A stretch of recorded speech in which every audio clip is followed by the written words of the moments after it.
श्रोते हो नमस्कार. आजच्या वृत्तविशेष या कार्यक्रमात आपलं मनःपूर्वक स्वागत. श्रोते हो, वाहतूक नियमांबाबत जागृती व्हावी आणि रस्ते अपघातांचं प्रमाण कमी व्हावं यासाठी सध्या देशभरात रस्ता सुरक्षा अभियान राबवलं जात आहे.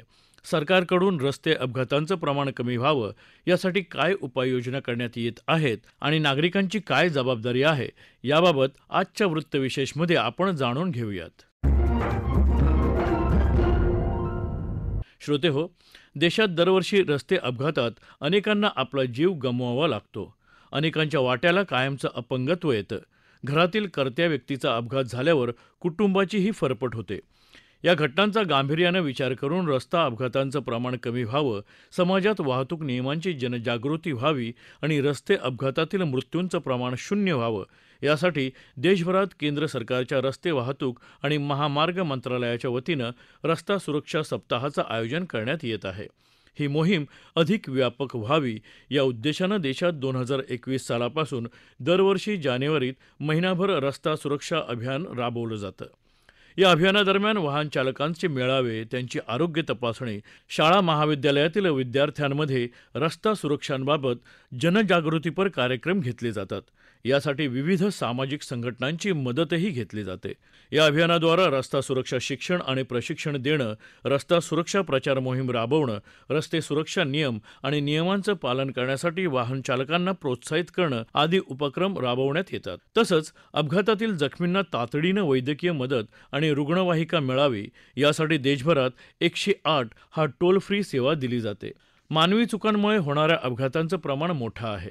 देशभरात चालकांच्या चुकांमुळे 80% जास्त अपघात होतात. रस्त्यांवरील अपघात रोखण्यासाठी चालकांनी नियमांचं काटेकोरपणे पालन करण्याची गरज आकाशवाणीशी बोलताना राज्याचे अप्पर परिवहन आयुक्त भरत कळसकर यांनी व्यक्त केली. आता या अभियानाअंतर्गत सगळ्यात महत्त्वाची गोष्ट आहे की हे जे काही अपघात होत आहेत या अपघातांचं विश्लेषण केलं असता आपल्याला लक्षात येतं की सर्वसाधारणतः 81% पेक्षा जास्त अपघात हे चालकांच्या चुकांमुळे होतात. चालकांचा निष्काळजीपणा, चालकांची बेफिकीर वृत्ती, चालकांचं वाहन चालवताना लक्ष नसणे, चालकांचं लक्ष कुठेतरी दुसरीकडे आकर्षित होणे, अशा अनेक ज्या बाबी आहेत यामुळं 81% पेक्षा जास्त अपघात होतात. यामुळं अनेक वेळा वाहन चालवता येत नाही म्हणून अपघात होत नाहीत, परंतु वाहन चालवत असताना आपण नियमांचं पालन करत नाही, आपण सावधान राहत नाही आणि जे काही नियम आपल्या सुरक्षेसाठी आहेत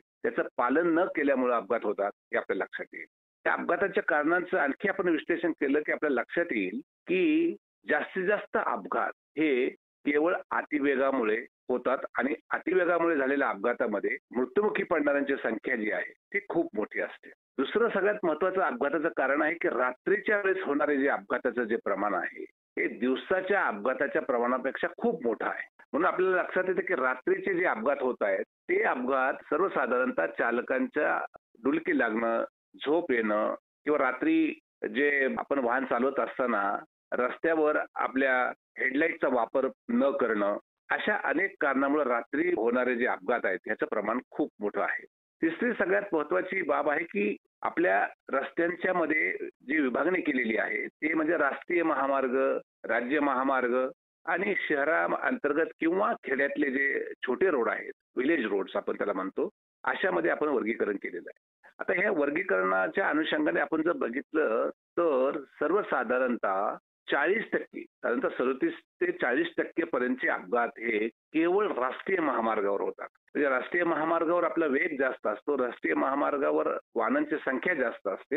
हे सगळ्या बाबी विचारात घेतात तर राष्ट्रीय महामार्गावर 40%च्या आसपास अपघात होतात. दुसरं जे सगळ्यात महत्त्वाचं कारण आहे की जे राज्य महामार्ग आहेत त्या राज्य महामार्गावर म्हणजे साधारणतः जिल्हा टू जिल्ह्याला जोडणारे जे रोड आहेत की जे सार्वजनिक बांधकाम विभागाकडे त्यांच्या देखभालीखाली असतात किंवा जे राज्याने बनवलेले जे रोड आहेत त्यांना आपण स्टेट हायवेज म्हणतो, त्यामध्ये सुद्धा जे प्रमाण आहे ते साधारणतः 30 ते 32% पर्यंत आहे. म्हणजे हे दोन्ही जर रोड म्हणून जर बघितलं तर 70% अपघात फक्त राष्ट्रीय आणि राज्य महामार्गावर होतात. तर राहिलेले 30 ते 40% अपघात हे आपल्या जे मेजर रोड्स आहेत, डिस्ट्रिक्ट मेजर रोड्स म्हणतो आपण त्याला, किंवा विलेज रोड्स आहेत त्याच्यावर होतात. आणि म्हणून आपण वाहन चालवत असताना सगळ्यात जास्त काळजी आपण जेव्हा राष्ट्रीय महामार्गावर किंवा राज्य महामार्गावर चालतोय त्यावेळेस आपण घेतली पाहिजे.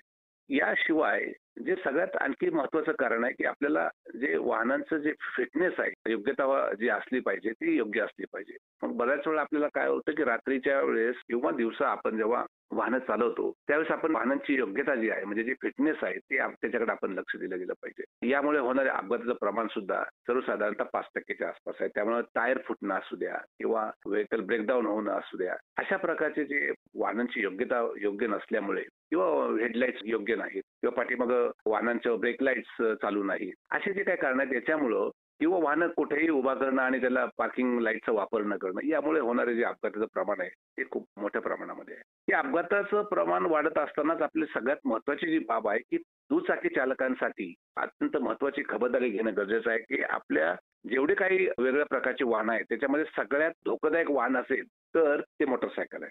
मोटरसायकल वाहनांचे अपघात सर्वसाधारणतः 60 ते 65% पर्यंत अपघात केवळ दुचाकींचे होतात आणि म्हणून दुचाकी चालकांनी अपघात न होण्यासाठी खूप मोठी काळजी घेतली पाहिजे.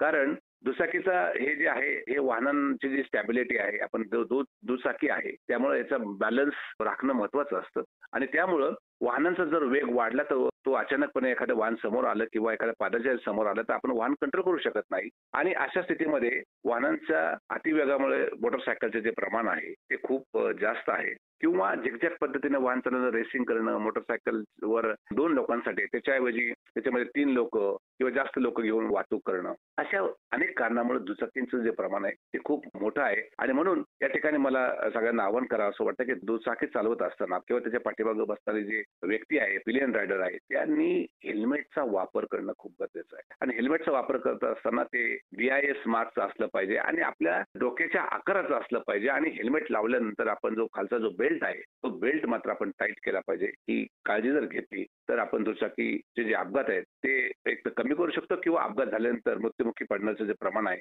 ते कमी करू शकतो. कारण जगामध्ये सगळ्यात जास्त हेड इंजुरीज भारत देशामध्ये होतात. श्रोते हो, अनेकदा पालक अल्पवयीन मुलांना वाहने चालवायला देतात, त्यामुळेही अपघातांचं प्रमाण वाढत आहे. अशा प्रकरणात पालकांना दंड आणि शिक्षेची तरतूद असल्याचंही कळसकर यांनी सांगितलं. अल्पवयीन मुलांना विना लायसन्स गाडी चालवताना जर पकडलं तर त्याची सगळी जबाबदारी ही पालकांची असते आणि अशा बाबतीमध्ये पालकांना 25,000 रुपयापर्यंत दंड होऊ शकते किंवा न्यायालयीन सजाही होऊ शकते. अशा प्रकारचे प्रावधान मोटर वाहन कायद्यामध्ये आलेलं आहे आणि म्हणून पालकांची खूप मोठी जबाबदारी आहे. कारण मुलं जी आहेत हे मुलांना या बाबतीमध्ये जी मॅच्युरिटी नसते आणि त्यामुळं ते अत्यंत बेदरकारपणे वाहन चालवतात, हाय स्पीडिंगमध्ये वाहन चालवतात आणि हे समजूत नसल्या कारणाने अनेक छोट्या मुलांचे अपघात आपल्या महाराष्ट्रामध्ये गेल्या वर्षी जे झाले आहेत ते आपण बघितलेलं आहे आणि म्हणून त्यांच्या पालकांची खूप मोठी जबाबदारी आहे की त्यांच्या मुलांच्या हातामध्ये जोपर्यंत त्यांना लायसन्स मिळत नाही तोपर्यंत ते वाहन चालवणार नाहीत, या बाबतीमध्ये काळजी घेतली पाहिजे. श्रोते हो, मागील 2 वर्षात सर्वांच्या प्रयत्नातून राज्यातील अपघातांच्या प्रमाणात घट आली आहे. ही निश्चितच सकारात्मक बाब असल्याचंही कळसकर यांनी आपल्या वक्तव्यात नमूद केलं.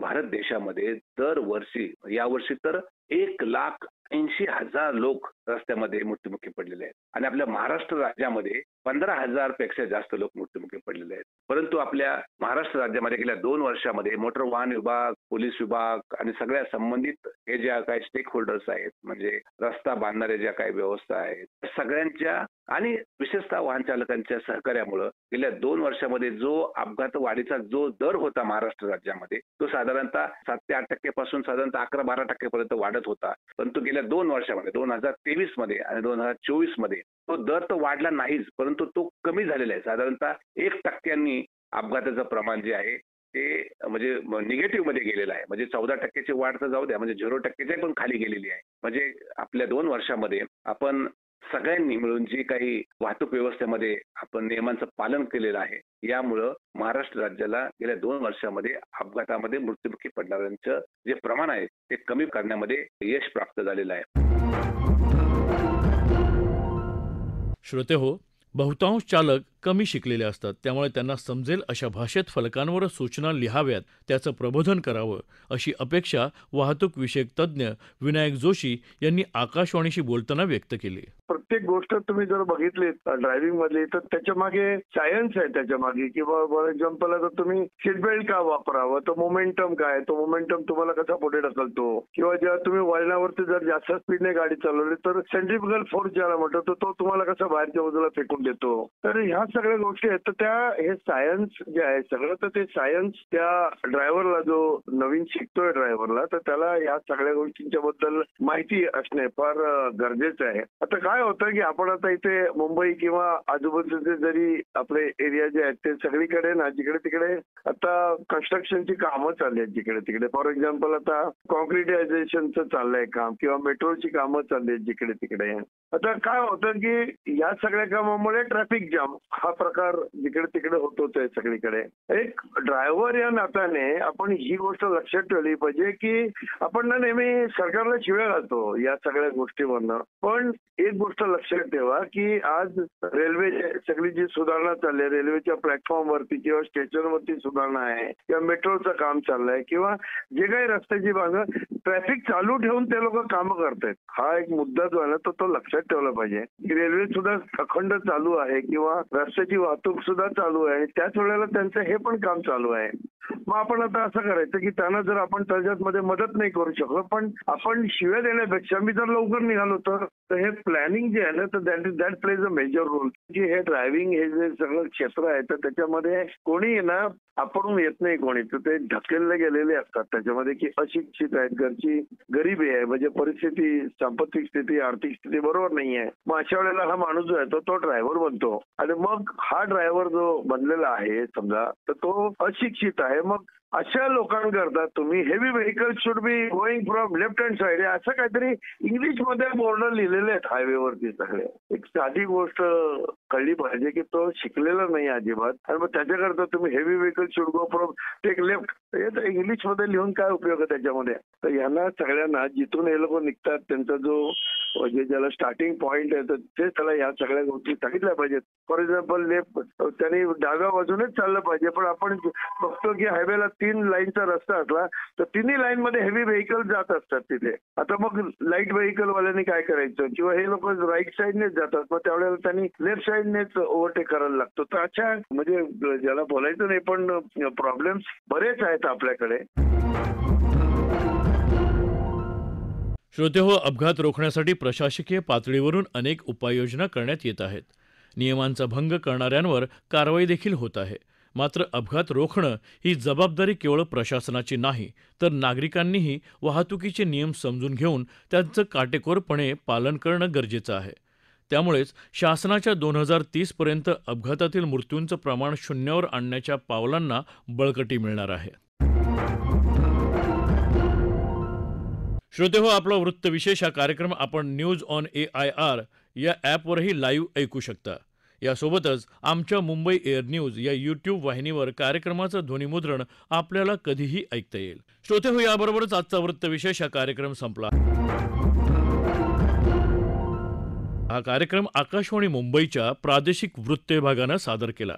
संपादक आणि सादरकर्त्या भावना गोखले, निर्मिती सहाय्य गुरुनाथ तेरवणकर, लेखन आणि समन्वय ज्ञानदेव शेलार आणि निवेदन शैलेश मोहिते.